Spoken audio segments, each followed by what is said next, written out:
જૂનાગઢ જિલ્લા કોટ ખાતે બાર એસોસિએશનની ચૂંટણી માટેની મતદાન પ્રક્રિયા હાથ ધરવામાં આવી છે। પ્રમુખ, ઉપપ્રમુખ, સેક્રેટરી સહિતના પદો પર 53 જેટલા વકીલ ઉમેદવારોએ પોતાની ઉમેદવારી નોંધાવી છે। આ ચૂંટણી પ્રક્રિયામાં બાર એસોસિએશનના પ્રમુખ ચૂંટણી અધિકારી તરીકે રાજેશ ઠક્કર દ્વારા ચૂંટણી પ્રક્રિયા હાથ ધરવામાં આવી હતી। વકીલ મતદારોએ પોતાના ઉમેદવારો માટે મતદાન કર્યું હતું। આવતીકાલે સવારે 10:30 વાગ્યાથી મતગણતરી શરૂ કરવામાં આવશે।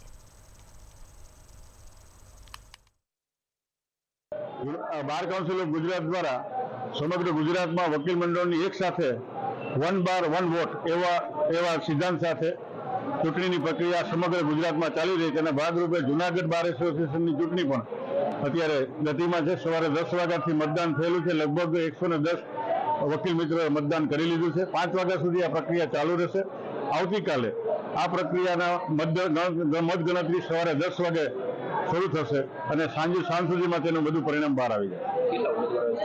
કુલ 53 ઉમેદવારો છે। મતદારો 766 છે। ચૂંટણી પ્રક્રિયામાં બે બેલેટ પેપર હોય છે। બેલેટ પેપરથી મતદાન થાય છે। એમાં એક બેલેટ પેપરમાં હોદ્દેદારો એટલે કે ઓફિસ બેરરની હોય છે અને એક કારોબારી સમિતિની